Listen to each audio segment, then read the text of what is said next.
मेरे प्यारे दोस्तों, क्लास 12th के लिए आप आगामी परीक्षाओं को देखते हुए यूपी बोर्ड की परीक्षा बहुत जल्द ही होने वाली है। तो उन परीक्षाओं के प्रैक्टिस के लिए मैथ के क्वेश्चन की प्रैक्टिस और फिजिक्स के क्वेश्चन की प्रैक्टिस बहुत जल्द हम आपको करवा रहे हैं। तो अब हम केवल अनसॉल्व्ड पे वर्क करेंगे। आइए देखते हैं कि ये अनसॉल्व्ड आपके बोर्ड एग्ज़ाम में कितना हेल्पफुल हो सकता है।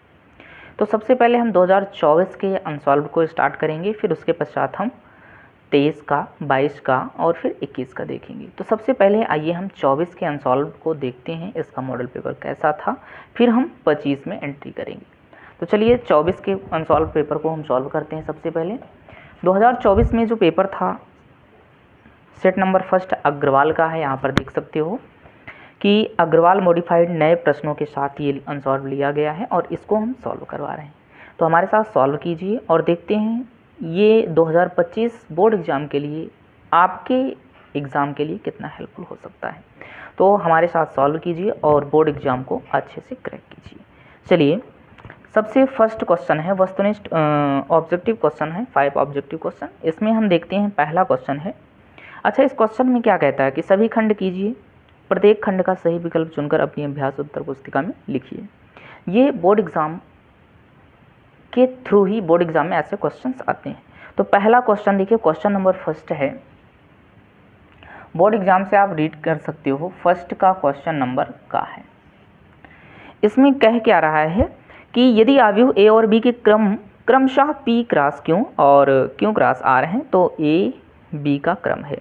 तो आव्यूह ए, देखिए ध्यान से क्या दिया है, आव्यूह ए का जो क्रम है वो दे रखा है P cross Q, P cross Q. आव्यूह वी का जो क्रम है वो क्या दे रखा है, Q cross R, Q cross R. तो ए बी का क्रम है, तो ए बी का क्रम हमें बताना है कि ए बी का क्रम क्या होगा। ए बी का क्रम क्या होगा।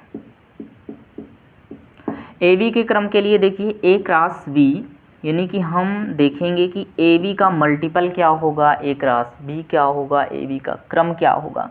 तो सबसे पहली बात हम यही देखते हैं कि इसमें रो कौन सा होगा, कॉलम। मान लेते हैं पी रो है, क्यों कॉलम है।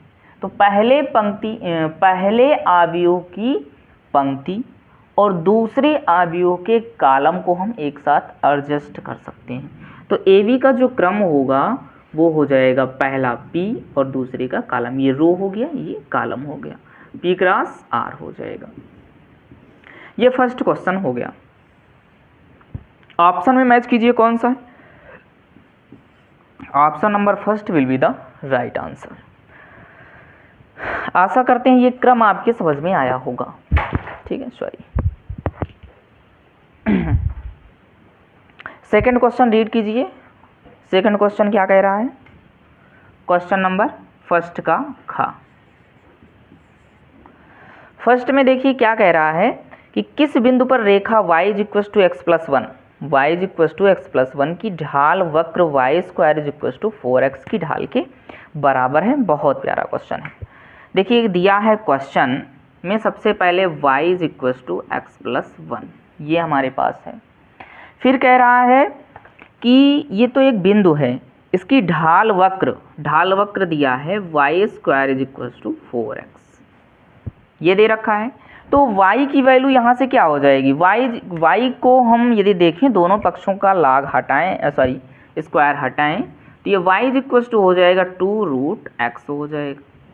ठीक है, 2√x हो जाएगी, पता है ना, 4 को हम रूट से बाहर कर लेंगे, ये रूट लग जाएगा, यानी कि y की वैल्यू हम लिखेंगे तो रूट हो जाएगा। तो ये y = 2√2। अब हम क्या करें, दोनों पक्षों का अवकलन कर दें, differentiate with respect to x of both side, दोनों पक्षों में हम क्या कर दें, अवकलन कर दें। तो ये हो जाएगा dy/dx 1, ठीक है, y का 1 हो जाएगा। और इधर हमारे पास क्या हो जाएगा, 2 का होगा नहीं, d upon d x root of x हो जाएगा। अब इसका जो अवकलन है वो कैसे होगा, ध्यान से देखिएगा। ये हो जाएगा 1, डी वाई अपान डी एक्स 1 हो जाएगा, और 2 का होगा नहीं, 2 लिखा जाएगा। ये क्या है, रूट 1/2 होगा, तो गुणे का 1/2 इसके साथ लगेगा, और x की घात 1/2 माइनस 1 हो जाएगा। तो 1 इज इक्वल टू, इसको हम लिखेंगे 2, 2 से 2 कैंसिल हो गया, x की घात क्या बचेगा, 2 × 2 माइनस 1/2, तो इसको हम लिखेंगे 1 is equal to 1 upon root x हो जाएगा। ठीक है, अगर इसको इधर मल्टीप्लाई करें तो रूट एक्स बराबर 1, तो x बराबर क्या हो जाएगा, 1 हो जाएगा।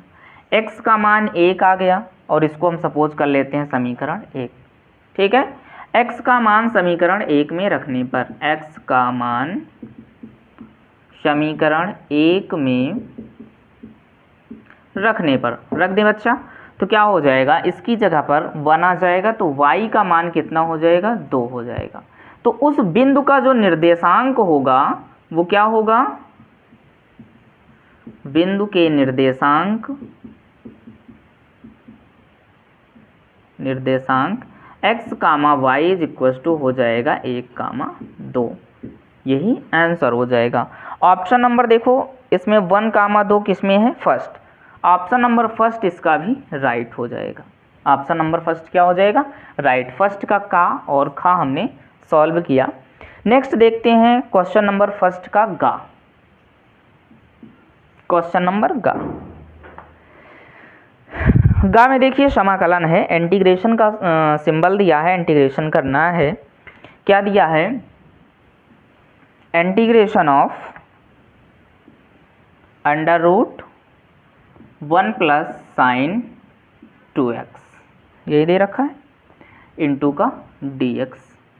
ठीक है, तो देखिए कुछ इसमें हम एक्स्ट्रा चीज़ें ऐड करते हैं। वो क्या है, ऐड करने का मतलब कुछ फॉर्मूला है। दो फार्मूला इसमें यूज हो रहे हैं, उनको याद रखिएगा। क्या होते हैं, sine square theta plus cos square theta is equals to 1। एक होता है साइन 2x का फॉर्मूला। साइन 2x का फॉर्मूला होता है 2 sine x into cos x, 2 sine x into cos x, ये फॉर्मूला होता है। और ये फॉर्मूला हम इस पर रख देते हैं, तो यहाँ से होगा इंटीग्रेशन ऑफ, इसकी जगह पर क्या हो जाएगा, under root sine square x plus cos square x plus 2 sine x into cos x into का dx। ये समझ में आ गया होगा, ये कहाँ से रखा गया। अब देखो ये a square plus B square plus 2ab का सूत्र बन गया, तो यहाँ पर लिखेंगे under root sine X plus cos X का whole square into dx। Square से रूट कैंसिल हो जाएगा, तो इंटीग्रेशन ऑफ क्या बचेगा हमारे पास, sine x into dx plus integration of cos x into dx। अब इन दोनों का क्या कर देंगे, इंटीग्रेशन कर देंगे। साइन एक्स का कॉस एक्स हो जाएगा, cos x minus sign X plus का c, और यही हमारा क्या हो जाएगा, आंसर हो जाएगा। Cos x minus sign X plus का c। आंसर एक बार टैली करते हैं और ऑप्शन में देखते हैं cos x minus sign X plus c। Option number third will be the right option. Option number third इसका क्या हो जाएगा, सही हो जाएगा। तो ये का खा गा हमने सॉल्व किया। अब इसके पश्चात इसका स्क्रीनशॉट ले लीजिए। हम नाउ नेक्स्ट क्वेश्चन देखेंगे, क्वेश्चन नंबर घा। इसको इरेज करते हैं। चलिए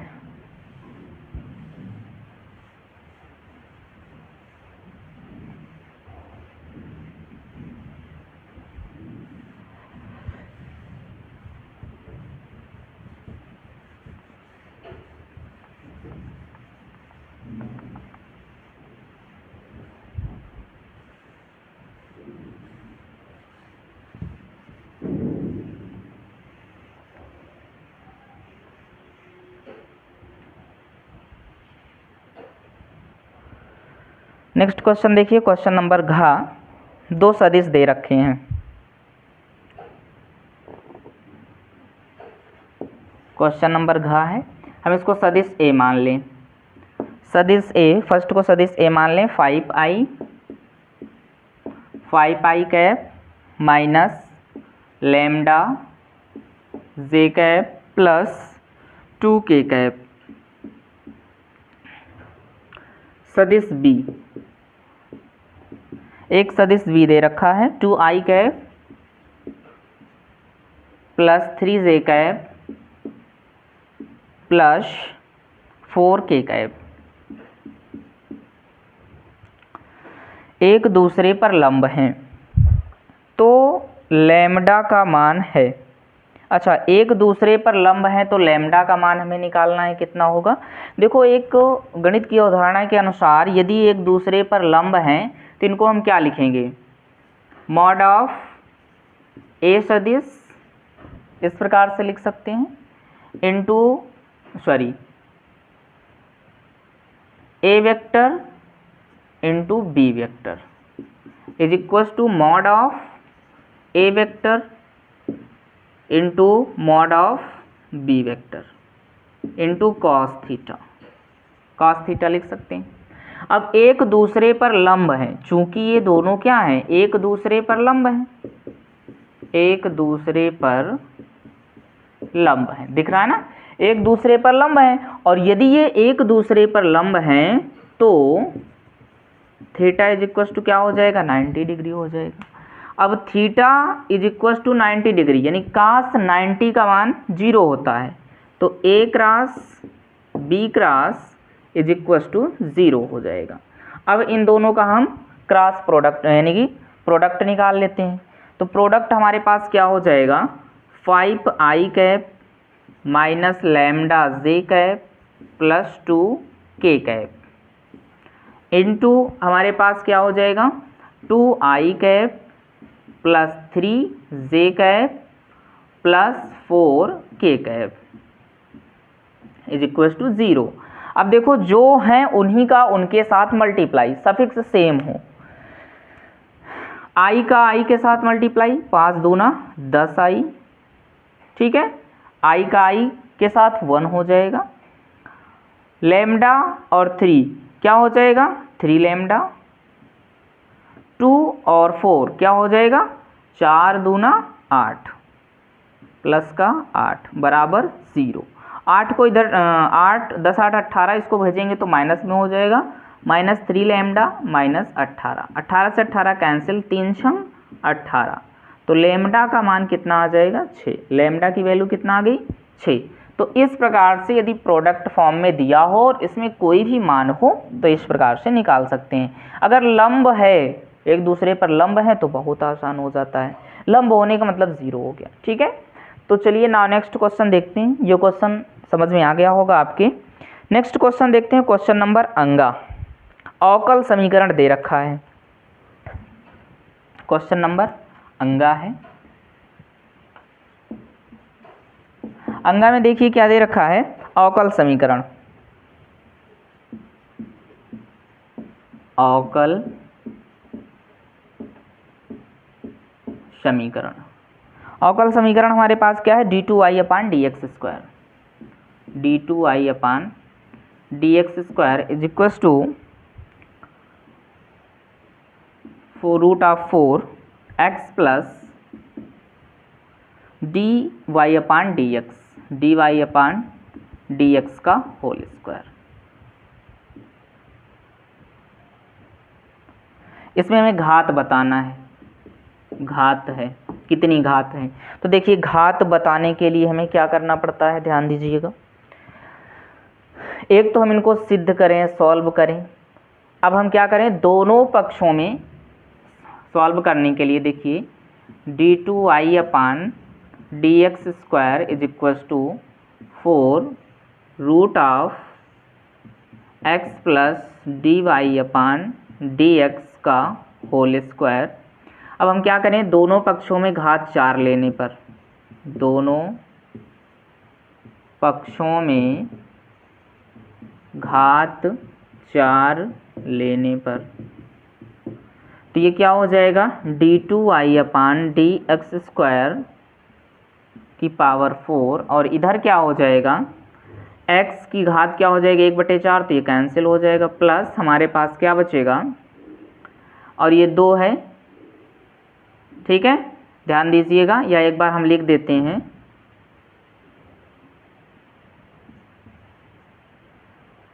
dy/dx यही है, इसका होल स्क्वायर है, और ये 1/4 और गुणे का 4 हो जाएगा, तो वो कैंसिल हो जाएगा, 4 से 4 कैंसिल हो जाएगा, तो क्या बचेगा हमारे पास, d2i/dx² = x प्लस dy/dx, ठीक है, समझ में आ रहा होगा, dy/dx, और इसका क्या बचेगा, होल स्क्वायर बचेगा।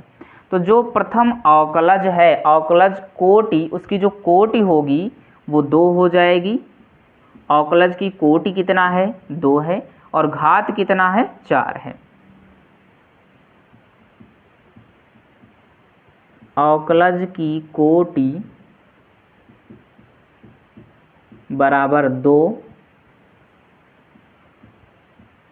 अवकलज की घात इसमें कितना, ये अवकलज है, अवकलज की घात कितना हो जाए, कोटि कितना है, 2 है, और घात कितना है, 4 हो जाएगा, तो 4 क्या हो जाएगा आपका राइट आंसर हो जाएगा। काक अंगा, अंगा में देखिए कौन सा क्वेश्चन अंगा है, sorry 4, option number first will be the right answer, option number first, इसका स्क्रीनशॉट ले लीजिए। अंगा यानी कि 5 क्वेश्चन हमने सॉल्व किया। नाउ नेक्स्ट क्वेश्चन हम देखेंगे क्वेश्चन नंबर 2, इसका स्क्रीनशॉट ले लीजिए, तब तक हम इसको इरेज करते हैं, ले लीजिए स्क्रीनशॉट।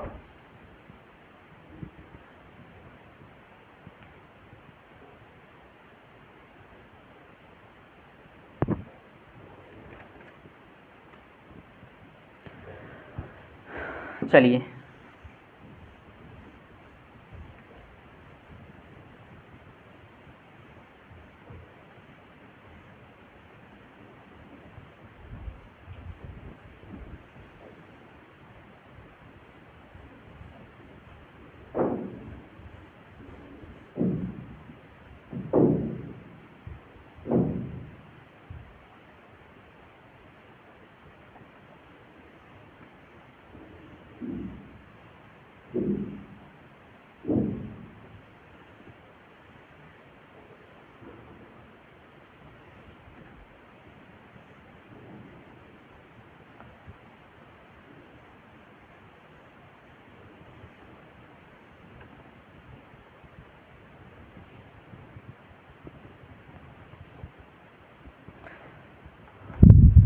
दूसरा क्वेश्चन देखिए, दर्शाइए कि फलन f ऑफ x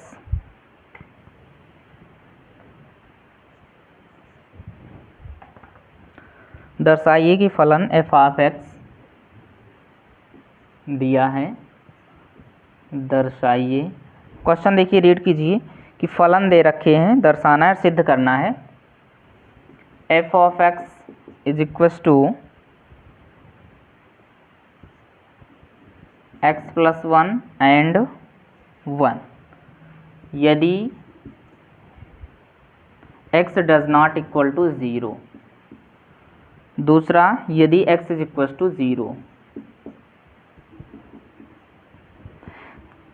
पर सतत हैं, तो दोनों x बराबर 0 पर सतत हैं, x बराबर 0 पर सतत हैं।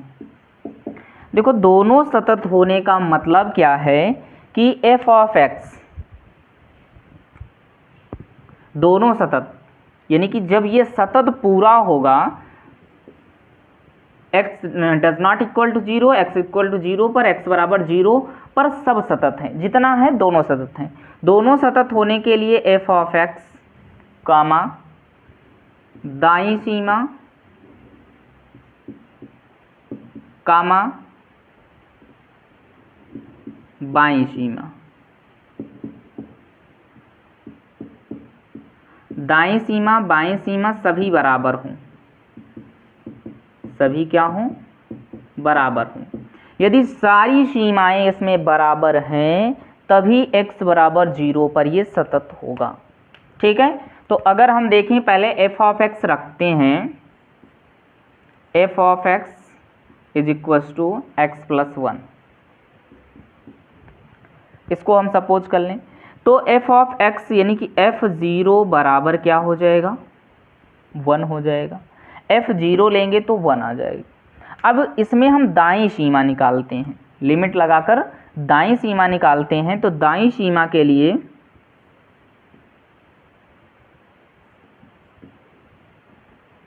दाईं सीमा निकालेंगे तो क्या हो जाएगा, लिमिट x टेंस टू 0, क्या निकालेंगे, x प्लस 1। अब जहां पर x है वहां पर क्या रखेंगे, h प्लस 1। तो यहां से लिमिट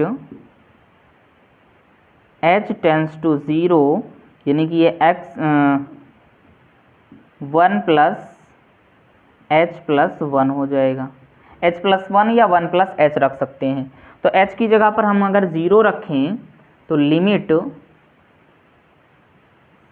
h टेंस टू 0, जैसे हम 0 पुटअप करेंगे तो क्या आ जाएगा, दायां पक्ष हमारा 2 आ जाएगा। इसका मान कितना आ जाएगा, 2 आ जाएगा। अब यहीं पर हम बायां पक्ष इसका निकालते हैं, बाईं सीमा के लिए, बाईं सीमा के लिए। तो देखो दाईं सीमा निकालने के लिए जहां पर h था वहां पर 1 प्लस h, और बाईं सीमा के लिए जहां पर x है वहां पर 1 माइनस h रख देते हैं। तो क्या हो जाएगा, लिमिट x प्लस 1 है, ये x टेंस टू 0 करें अभी भी 1 हो जाएगा, लेकिन लिमिट h टेंस टू 0 के लिए 1 माइनस h प्लस 1, h की जगह पर 0 रखेंगे तो इसका मान क्या आ जाएगा, 2 आ जाएगा।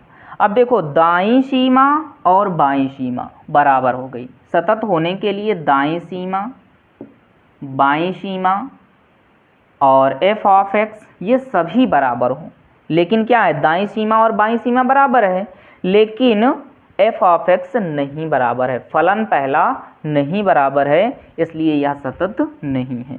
ठीक है, इसलिए लिख देंगे यहाँ पर, इसलिए x बराबर x इज इक्वल टू 0 पर सतत नहीं है। ठीक है, सतत ना होने का रीज़न क्या है ये हमने आपको बताया। स्क्रीनशॉट ले लीजिए। नौ क्वेश्चन नंबर हम देखेंगे थर्ड का हो गया, सॉरी फर्स्ट का था। अब इसका हम देखते हैं क्वेश्चन नंबर सेकंड का खा।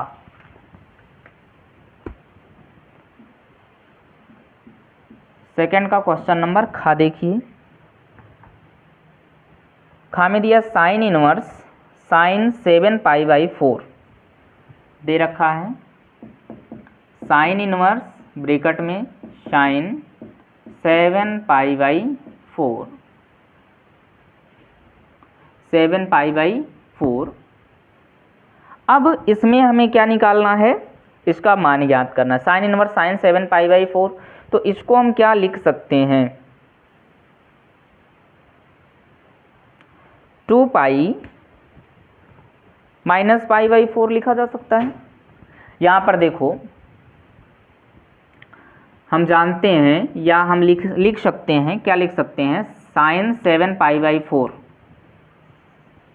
साइन 7 पाई बाई 4 को लिख सकते हैं sine 2 pi minus pi by 4। तो 2 पाई बाई 4 का जो मान होता है वो किसके बराबर होता है, किसके बराबर होता है, 2 पाई माइनस पाई, वो माइनस साइन पाई के बराबर होता है, साइन थीटा के बराबर होता है। तो इसको हम क्या लिखेंगे, sine minus sine pi by 4, और ये माइनस साइन पाई बाई 4 इसकी जगह पर हम पुटअप कर सकते हैं, ये इसके बराबर ही तो है इक्वल में।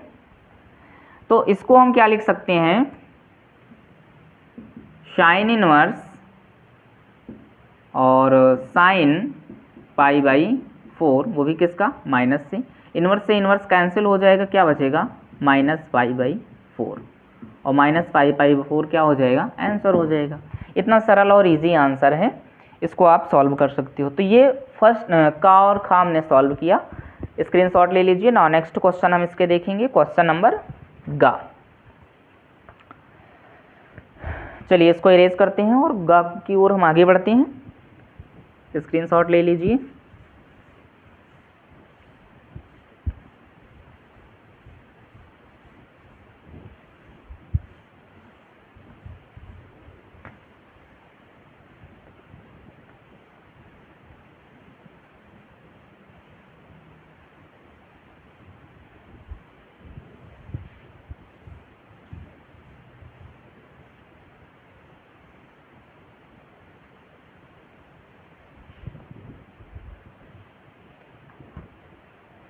क्वेश्चन नंबर का देखिए, यदि y इज इक्वल टू क्या है, ae⁻x प्लस b दिया है, सेकंड का ही है गा, y is equal to ae⁻x plus b, ये दे रखा है ae⁻x, सॉरी a⁻ex नहीं है, ae⁻x प्लस b। तो सिद्ध करना है d2i, सिद्ध करना है d2i upon dx minus dx² minus dy upon dx is equal to 0, ये हमें सिद्ध करना है। वेरी सिंपल से। तो सबसे पहले देखिए, जो हमारे पास फलन दे रखा है, क्या करें, माना ये y is equal to ae⁻ क्या हो जाएगा, x प्लस b, जहाँ पर a और b क्या है, अचर पद हैं, अचर पद हैं, ये भी क्वेश्चन में दे रखा है। तो यहाँ से हम क्या लिखेंगे, या इसका हम अवकलन करेंगे। सबसे पहले dy अपान dx, इस टर्म्स का अवकलन करेंगे। तो ae⁻x है, इसको हम क्या लिखेंगे, a into D upon dx e⁻x plus का, इसका क्या हो जाएगा, 0 हो जाएगा, इसका मान 0 हो जाएगा। तो इसको हम क्या लिखेंगे, ae⁻x आ जाएगा, dy अपान dx की वैल्यू क्या आ जाएगी, ae⁻x आ जाएगी। पुनः एक बार इसका और अवकलन कर दें, तो dy अपान dx यानी कि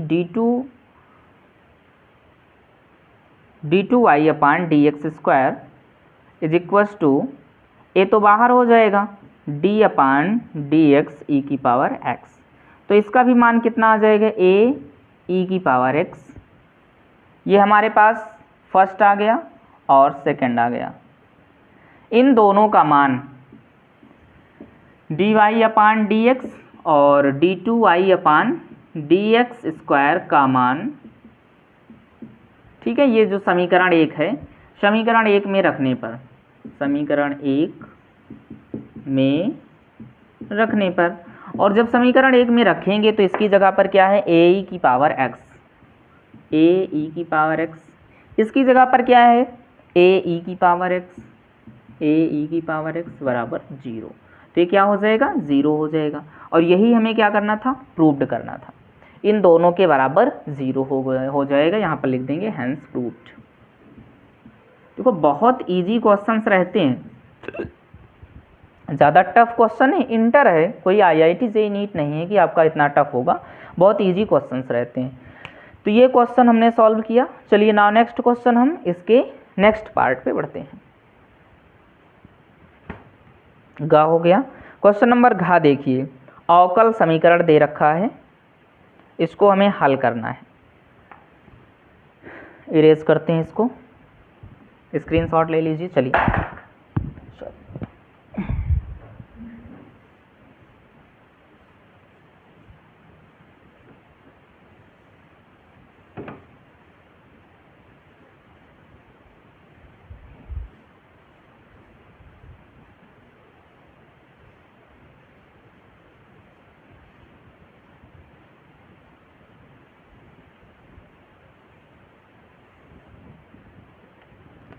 चलिए अवकल समीकरण dy अपान dx दे रखा है,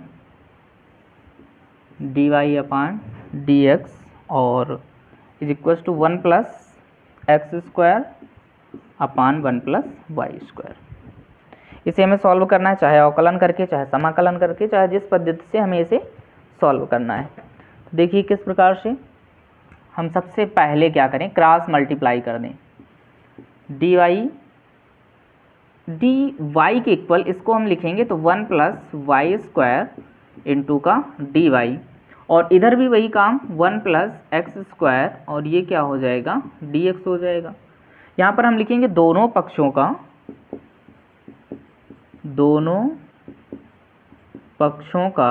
समाकलन करने पर,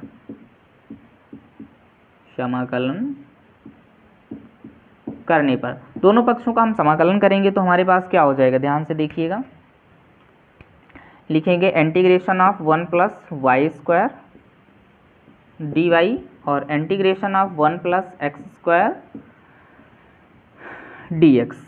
ये हो जाएगा integration of 1 into D Y plus integration of Y square into D Y, और यहाँ से हमारे पास क्या हो जाएगा integration of 1 into D X plus integration of X square into D x.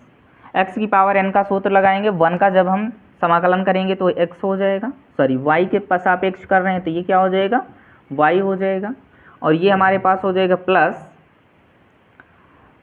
y x की पावर n प्लस 1 यानी कि y3 अपान 3 हो जाएगा, और इधर हमारे पास क्या हो जाएगा x, और इसको हम लिखेंगे प्लस x3 अपान 3।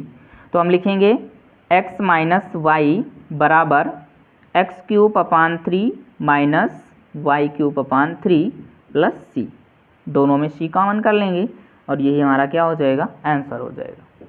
तो ये देखिए गा यानी कि घा नंबर क्वेश्चन था, घा था ना, सेकंड का क्वेश्चन नंबर घा। एक बार आंसर मिला लेते हैं फिर हम आगे बढ़ते हैं। ठीक है, तो ये आंसर हो गया क्वेश्चन नंबर घा। इसका हम अंगा देखते हैं। अंगा देखिए, बोर्ड से रीड कीजिए क्या कह रहा है कि किसी दौड़ में ए के जीतने की प्रायिकता 1/3 है तथा बी के जीतने की प्रायिकता 1/4 है। इस दौड़ में ए और बी में से कोई ना जीतने पाए इसकी प्रायिकता ज्ञात कीजिए। कोई ना जीतने पाए इसकी प्रायिकता ज्ञात करनी है, तो दौड़ में ए के जीतने की प्रायिकता अंगा है, ध्यान से देखिएगा, ऐसे क्वेश्चन इजी होते हैं। अंगा में क्या कह रहा है, ए के जीतने की प्रायिकता, ए के जीतने की प्रायिकता, ए के जीतने की प्रायिकता 1/2 है, 1/2 है ना, 1/3 है। ए के ना जीतने की प्रायिकता, ए के ना जीतने की प्रायिकता क्या करते हैं 1 माइनस 1/3, तो क्या हो जाएगा 2/3 हो जाएगा। बी के जीतने की प्रायिकता, बी के जीतने की प्रायिकता कितना है 1/, बी के जीतने की प्रायिकता 1/4 है। बी के ना जीतने की प्रायिकता, ना जीतने की प्रायिकता 1 से हम घटा देंगे, 1 माइनस 1/4, सॉरी 1/4 है, तो ये क्या हो जाएगा 3/4, 3/4 हो जाएगा। अब दोनों के ना जीतने की प्रायिकता बहुत आसान है, दोनों के ना जीतने की प्रायिकता, ए की प्रायिकता और बी की प्रायिकता, दोनों के ना जीतने की प्रायिकता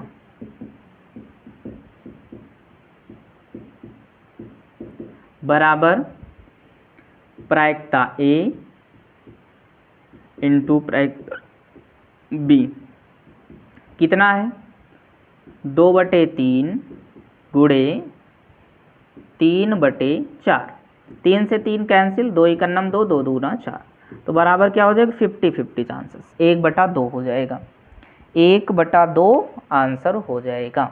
तो दोनों के ना जीतने की प्रायिकता क्या हो जाएगी, 1/2 हो जाएगी।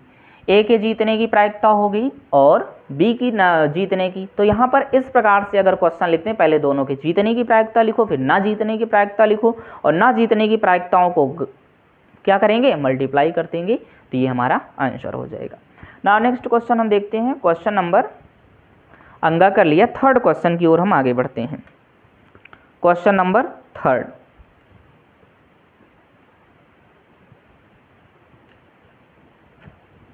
चलिए इसको इरेज करते हैं और क्वेश्चन नंबर थर्ड देखते हैं।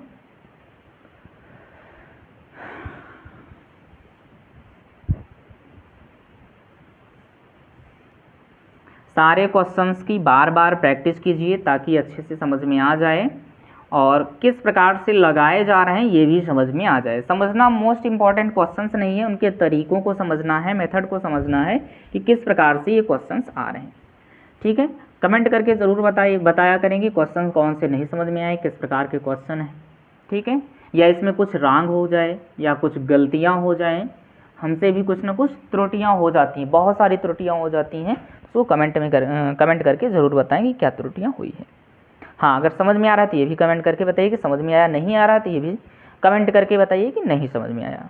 ठीक है, नहीं समझ में आया तो हम दोबारा समझाने का भी प्रयास करेंगे, इसलिए समझ में आता है तब भी अच्छा, नहीं समझ में आता है तब भी अच्छा। ठीक है, दोनों के लिए आप कमेंट करके बताएंगे तो हमें प्रोत्साहन मिलेगा कि हाँ समझ में आया या नहीं आया, और फिर हम दूसरे तरीके से समझाने का प्रयास करेंगे। या जिस क्वेश्चन नंबर में प्रॉब्लम हो उस क्वेश्चन नंबर को कमेंट में डालिए, ये समझ में नहीं उसको हम दोबारा समझा देंगे। चलिए क्वेश्चन नंबर थर्ड देखते हैं। थर्ड में सभी खंड इसके भी हल करने हैं। देखो, हम चाहे हल करने हो या ना हल करने हो, हम सारे हल करवा रहे हैं। ठीक है, एक तरफ से इससे आपकी प्रैक्टिस भी हो जाएगी और किस प्रकार के क्वेश्चन आ रहे हैं एग्जाम में वो भी आपको समझ में आ जाएगा। क्वेश्चन रीड कीजिए, क्या कह रहा है। प्राकृतिक संख्याओं के समुच्चय n पर एक संबंध r बराबर, ब्रैकेट में दे रखा है a comma b elements n, b elements n, यानी कि a कामा b प्राकृतिक संख्या में है, और तथा यहाँ पर दिया है a बराबर b स्क्वायर से व्यक्त किया गया है। क्या a कामा b R में है, b कामा c R में है, a कामा c R में है, ये सत्य है।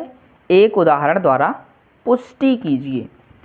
तो सबसे पहले हमें इसमें क्या करना है, पुष्टि करना है कि हैं ये एलिमेंट्स में कि नहीं है। क्वेश्चन नंबर कौन सा है, थर्ड।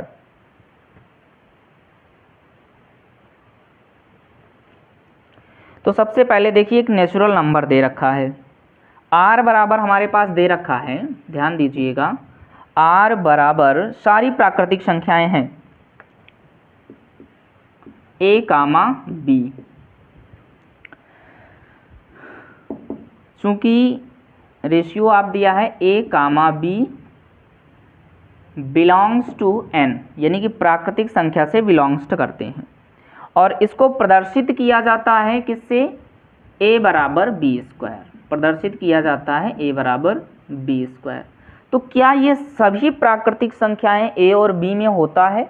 तो सबसे पहले हम a कामा b के लिए देखते हैं, a कामा b के लिए।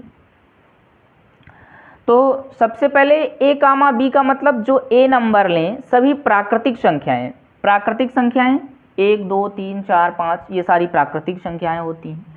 प्राकृतिक संख्याएं यदि हम a बराबर 1 लें तो b बराबर भी क्या होगा, 1 होगा। ठीक है, या यहाँ से a स्क्वायर बराबर भी क्या हो जाएगा, 1 हो जाएगा। ये तो ठीक है, स्पष्ट हो गया, सही है। a बराबर 1 तो a स्क्वायर बराबर भी 1 हो जाएगा। अगर a बराबर हम क्या लें, 2 लें, तो a स्क्वायर बराबर क्या हो जाएगा, 4 हो जाएगा। तो ये तो गलत है। अगर a b में है तो b a में है, ये कहना सारी संख्याओं के लिए उचित नहीं है, कुछ संख्याएं हो सकती हैं। ठीक है, तो ये सबसे पहले हमने किसके लिए लिया, a कामा b के लिए। a कामा b नहीं हो सकता। फिर b कामा c हम लेते हैं, b कामा c के लिए। अगर हम b कामा c लें तो b का जो कुछ मान लें और c का कुछ मान लें, b और c के लिए तो क्या दोनों में उपयुक्त होंगे या नहीं होंगे? तो यहाँ पर भी वही उदाहरण आए हैं, उदाहरण देकर हमें समझाना है। तो उदाहरण हम ले लें, a कामा b का ले लिया।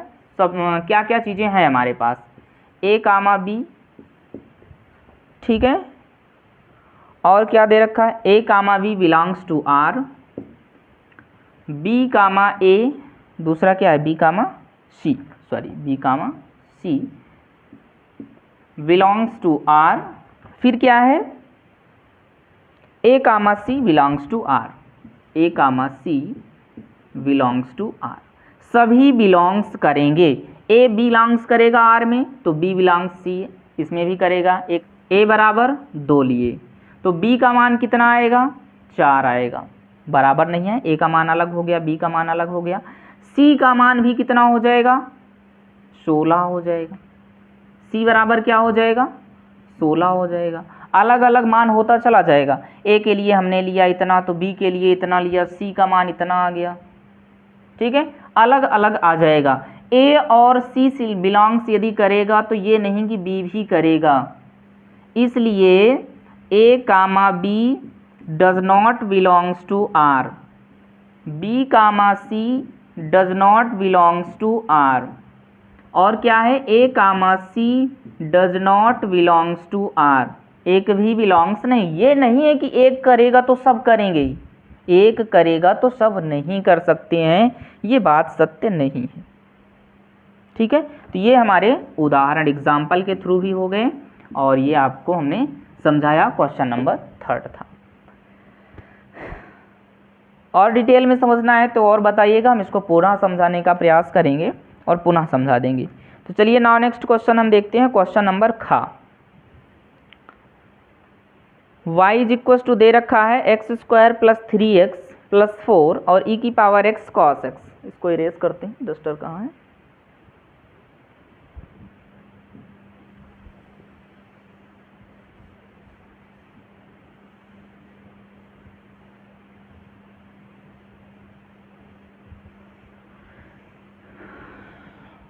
क्वेश्चन नंबर 3 का खा है, ध्यान दीजिएगा। 3 का खा, एक्स स्क्वायर देखिए दिया है y is equal to x square plus 3x plus 4 upon e की पावर x cos x, ठीक है, ये क्वेश्चन दे रखा है। ऐसे क्वेश्चन में हम क्या करेंगे, ये ध्यान देना है।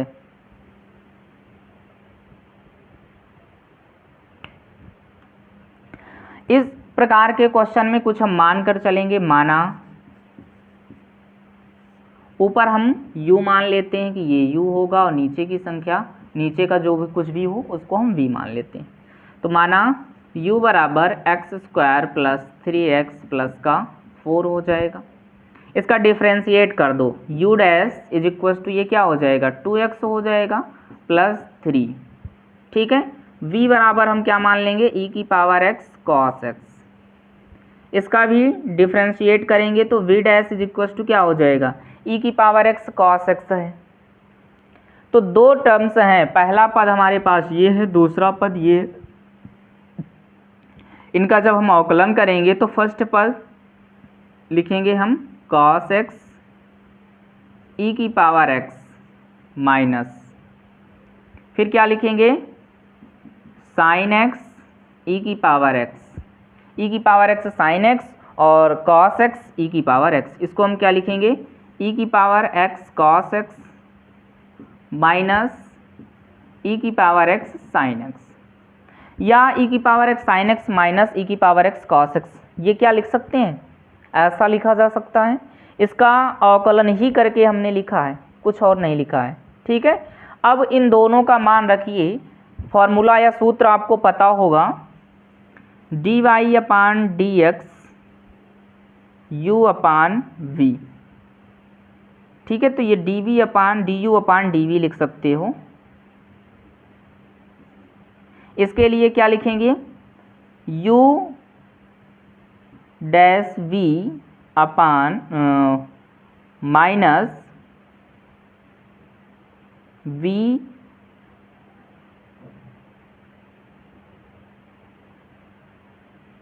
You V dash upon V square, ये लिखा जा सकता है।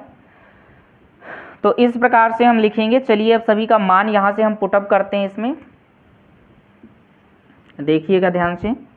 तो u डैश का मान हमारे पास कितना है 2x प्लस 3 डी वाई अपान डी एक्स, ये हो जाएगा 2x प्लस 3, और सेकेंड ब्रैकेट में हमारे पास क्या हो जाएगा v का मान कितना है ध्यान दीजिएगा e की power x cos x, e की power x cos x minus क्या है u कितना है x square plus 3x plus 4,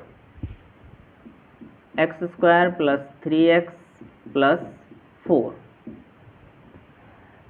v dash कितना है cos e की power x minus sine x e की पावर x,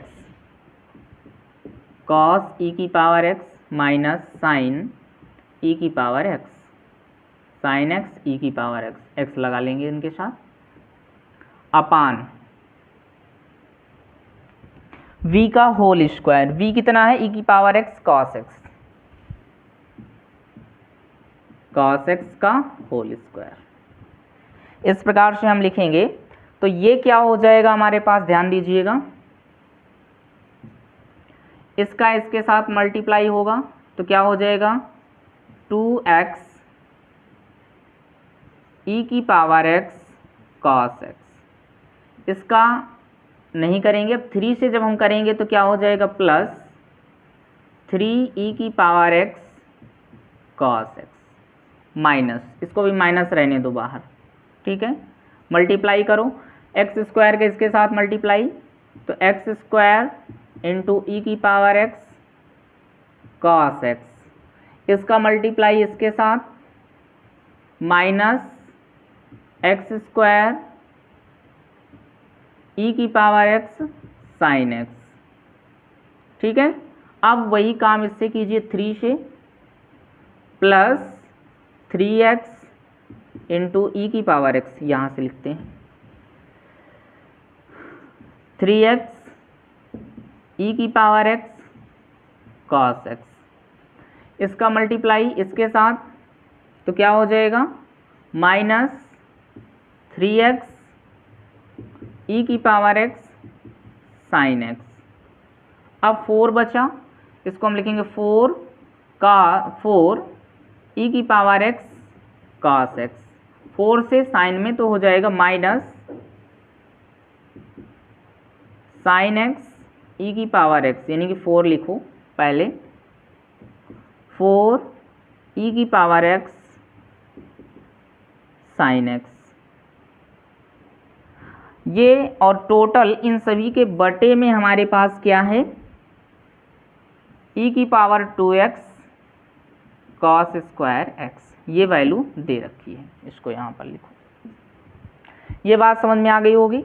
अब इसके पश्चात हमें क्या करना है, कुछ कॉमन, अगर हम यहाँ से माइनस को इसके साथ मल्टीप्लाई करेंगे तो माइनस प्लस माइनस, और ये हो जाएगा प्लस, ये हो जाएगा हमारे पास माइनस, ये प्लस, और ये माइनस, ये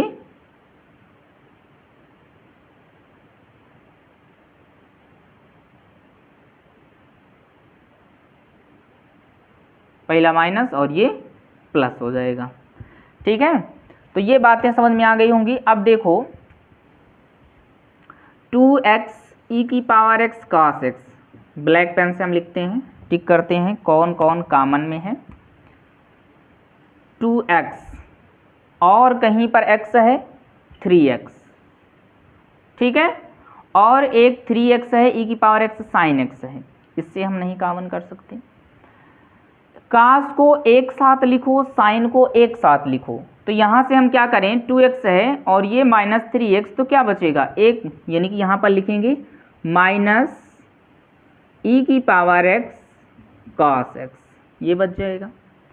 अब देखो 3e की power x cos x, 3e की पावर x cos x एक यहाँ पर है, एक नंबर में और कहीं होगा, कहीं पर है 4e की power x cos x minus का, तो ये भी क्या बचेगा, माइनस e की पावर x cos x। 3 से 4 घट जाएगा तो 1 बचेगा। ये अब देखो स्क्वायर फॉर्म में है, एक एक्स स्क्वायर यहाँ पर है cos x, और कहीं पर स्क्वायर फॉर्म में है, कहीं पर स्क्वायर फॉर्म में और है ये स्क्वायर कहाँ से आया ये तो पता ही होगा ना, माइनस एक्स स्क्वायर, यानी कि ये एक्स स्क्वायर इसके साथ मल्टीप्लाई किए तो एक्स स्क्वायर फॉर्म में आया, और फिर क्या बचा, नहीं बचा, तो सिर्फ हम क्या लिख लेंगे उसको पूरा, माइनस एक्स स्क्वायर ई की पावर एक्स कॉस एक्स। ये तो हो गया हमारा कौन सा, कॉस वाला। अब साइन वाले बचे, साइन वाले लिखो एक साथ। यहाँ पर देखो एक्स स्क्वायर ई की पावर एक्स साइन एक्स, यहाँ पर लिखो प्लस में है, एक्स स्क्वायर ई की पावर एक्स साइन एक्स, और क्या बचा हमारे पास साइन वाला, प्लस 3x ई की पावर एक्स, प्लस 3x ई की power x sign X, plus 4 ई की पावर एक्स साइन एक्स, अपान, अपान में क्या बचेगा, ई की power 2x cos square x, ये बच गया।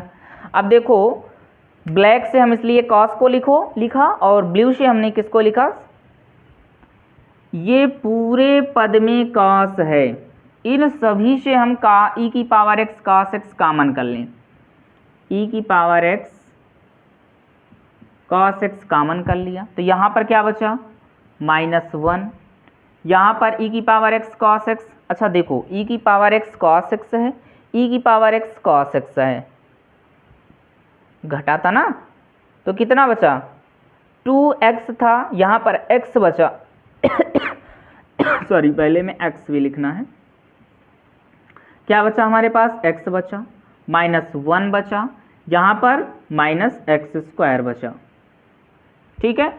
साइन में हम कॉमन कर लें क्या, ई की power x sine x, plus का कॉमन कर लिए, तो हमारे पास देखो क्या बचा, एक्स स्क्वायर बचा, प्लस 3x बचा, प्लस का 4 बचा, अपान में क्या हो जाएगा हमारे पास, ई की power 2x cos square x, ठीक है, और प्लस इसमें हम एक और ऐड कर देंगे c, और यही हमारा क्या हो जाएगा, आंसर हो जाएगा। ये हमारा हो गया dy/dx, dy/dx, ये आंसर हो जाएगा।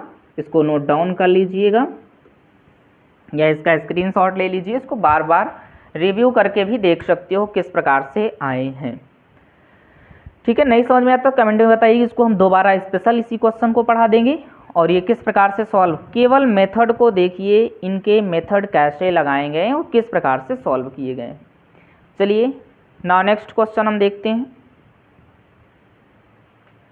क्वेश्चन नंबर गा, इसको आपने सॉल्व कर लिया होगा। क्वेश्चन नंबर गा देखते हैं, इसको इरेज करते हैं।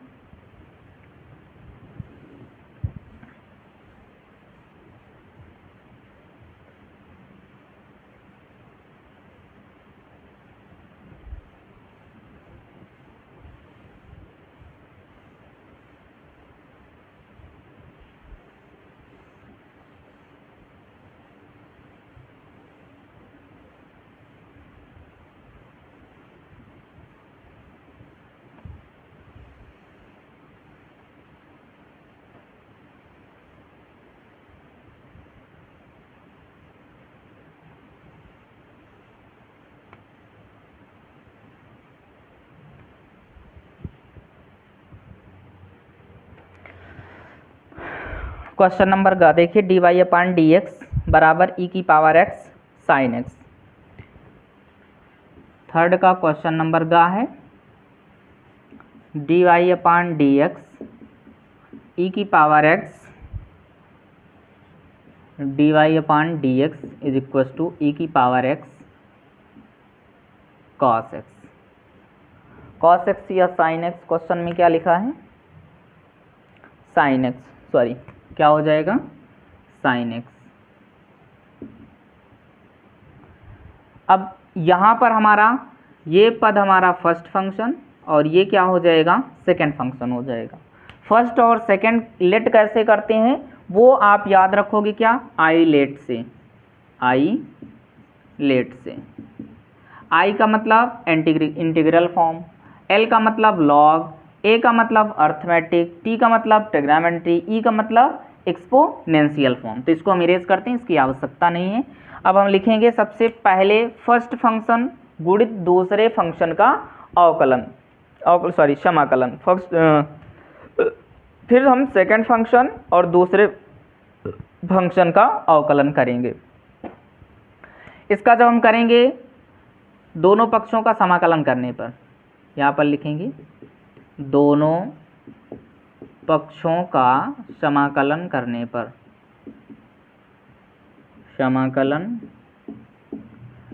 समाकलन करेंगे तो ये क्या हो जाएगा, y के बराबर हो जाएगा।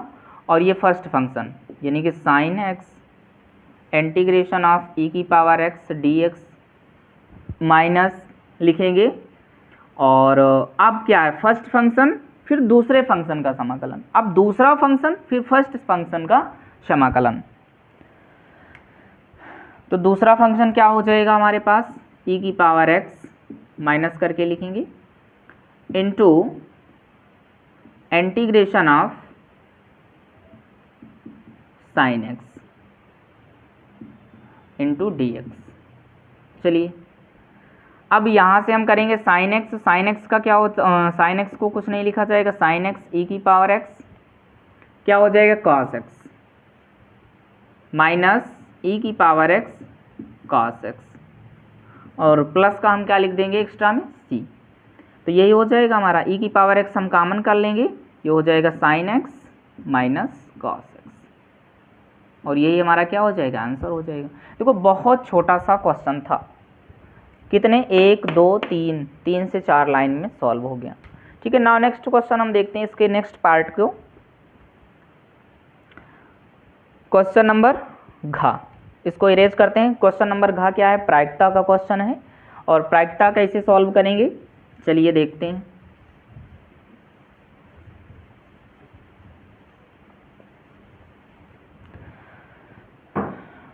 प्रायिकता का क्वेश्चन है, क्या कह रहा है कि एक पासे को एक बार उछाला जाता है, पासे पर प्राप्त संख्या को 3 का अपवर्त है, पासे पर प्राप्त संख्या जो 3 का अपवर्त है ई से, और पासे पर प्राप्त संख्या जो सम है उसको एफ से निरूपित किया जाता है। क्या ई तथा एफ स्वतंत्र घटनाएं हैं, ई तथा एफ स्वतंत्र घटनाएं हैं। कैसे हमें समझ में आएगा कि स्वतंत्र घटनाएं हैं, तो सबसे पहले एक पासे को एक बार उछाला जाता है, पहली प्रायिकता क्या है, पासे को जो यदि हम उछालेंगे तो पासे में कितने पॉइंट होते हैं, 1 से लेकर 6 तक होते हैं, तो 1 भी आ सकता है, 2 भी आ सकता है, 3 भी आ सकता है, 4 5 6 कुछ भी आ सकता है। तो सबसे पहले एक बार पासे को उछालने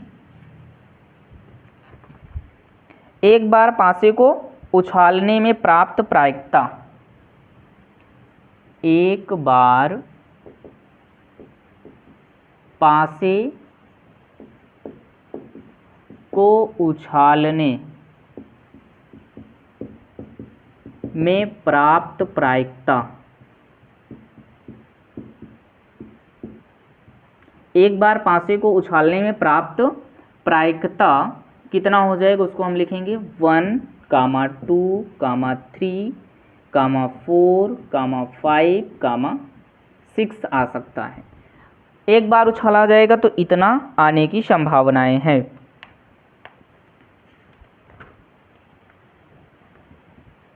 अब दूसरी बार यदि हम उछालें, एक बार में 1 भी आ सकता है, 2 भी आ सकता है, 3 भी आ सकता है, 4 भी, 5 भी और 6 भी आ सकता है। क्या कह रहा है कि प्रायिकता P, प्रायिकता E अपवर्त के लिए, इसमें क्या कह रहा है, अपवर्त के लिए यानी कि 3 का अपवर्त है, पासे पर प्राप्त संख्या को 3 का अपवर्त है, यानी कि जो भी संख्या प्राप्त होती है वो 3 का अपवर्त होता है। जैसे 6 प्राप्त हुआ तो वो क्या हो जाएगा, 6 या 3/6, 3/6 हो सकता है। तो यहाँ से हम क्या लिख सकते हैं, प्रायिकता P इज इक्वल्स टू 1/3 या 1/6 प्रायिकता P, यानी कि सम के लिए इसमें लिखा जाएगा, क्या हो जाएगा, विषम के लिए 1 आएगा, 3 आएगा, 5 आएगा, और प्रायिकता F जो सम आ रहा है वो क्या आएगा, 2 आएगा, 4 आएगा और 6 आएगा। तो ये क्या कि जब F आने का संभावना है तो P भी आए।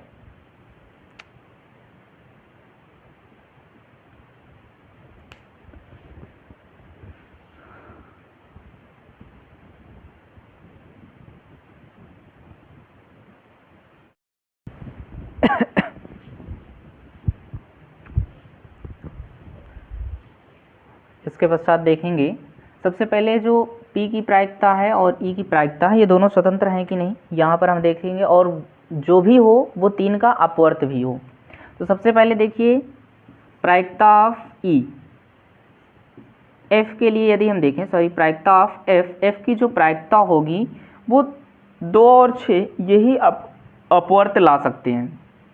इसको हम क्या लिख सकते हैं, या इसको हम लिख दें प्रायिकता ऑफ F आल, सभी में जो प्रायिकता होगी 3 और 6 की, तो इसको हम क्या लिखें, प्रायिकता ऑफ A, ठीक है, टोटल आल ऑफ प्रायिकता ऑफ E, इसको हम क्या लिख सकते हैं, प्रायिकता ऑफ F इंटू प्रायिकता ऑफ E। इन दोनों को इक्वल आना चाहिए स्वतंत्र होने के लिए। तो स्वतंत्र होने के लिए सबसे पहले हम प्रायिकता ऑफ E की यदि हम बात करें, F की बात करें, तो F में क्या हो जाएगा, 1, 2 और 6, यानी कि इसको हम 2/6 लिखेंगे, 2/6 लिख सकते हैं। और इसमें जो प्रायिकता 3 का अपवर्त आने का है, इसको हम क्या लिख सकते हैं, 1, 2 एकन्नम 2, 2 तिहाई 6, यानी कि ये लिखा जाएगा 1/3। इससे इसमें आने की संभावना है, और इससे इसमें आने की संभावना क्या है, प्रायिकता ऑफ E की यदि हम बात करें तो 1 से 2, सिर्फ 1 और 2 ही बिलोंग्स कर पाएंगे इसमें। ये हमारे 2 प्रायिकता हो गई। अब ये दोनों अगर संतुष्ट करते हैं एक दूसरे को तब तो ये स्वतंत्र हैं, और संतुष्ट नहीं करते तो स्वतंत्र नहीं है। तो यहाँ से हम देखेंगे प्रायिकता ऑफ F, टोटल प्रायिकता अवेलियन प्रायिकता of E is equals to 1/2 गुणे का 1/3 बराबर 1/6। अब देखो 1/6 इसमें क्या हुआ, विलोंग्स हुआ, मिल गया। तो इसका इसमें लाने के लिए स्वतंत्र है कि अगर इसको हम भेजेंगे तो 6 आ सकता है, 3 आ सकता है, 5 कुछ भी उछालें तो चाहे ये आए चाहे ये आए। ये नहीं कि अगर हम उछालेंगे तो सम ही आएगा, विषम नहीं आएगा, विषम ही आएगा, सम नहीं आएगा, ऐसा नहीं हो सकता। तो दोनों क्या है, स्वतंत्र हैं। E और F दोनों स्वतंत्र हैं, स्वतंत्र हैं, ठीक है। तो ये 3 क्वेश्चन हमने सॉल्व किया, और इसके बाद हम नेक्स्ट पार्ट में इसके जितने भी रिमेन्स क्वेश्चन हैं उसको सॉल्व करवाएंगे। तो आज के लिए बस इतना ही। हम मिलेंगे, नेक्स्ट पार्ट लेकर आएंगे नेक्स्ट क्लास में, नेक्स्ट पार्ट के साथ। इसका ही नेक्स्ट पार्ट होगा और बहुत अच्छे तरीके से सॉल्व करेंगे। अगर ये जितने भी क्वेश्चन आज हमने आपको सॉल्व कराया, अगर इसमें से किसी भी क्वेश्चन में आपको प्रॉब्लम है तो उसको जल्दी से कमेंट करके ज़रूर बताइएगा। हम आपको नेक्स्ट वीडियो में, इसके नेक्स्ट पार्ट में उसको सुधार कर और उसको अच्छे तरीके से पुनः समझाएंगे, फिर नेक्स्ट पार्ट को सॉल्व कराएंगे। तब तक के लिए धन्यवाद। हाँ, और हमारे चैनल पर यदि नए हैं तो चैनल को लाइक शेयर सब्सक्राइब जरूर कर लीजिएगा, ताकि हमें प्रोत्साहन मिले और हम आपको ज़्यादा से ज़्यादा सॉल्व करा सकें और 2025 की आगामी बोर्ड परीक्षा में आपको ज़्यादा से ज़्यादा लाभ हो सके। Thank you so much.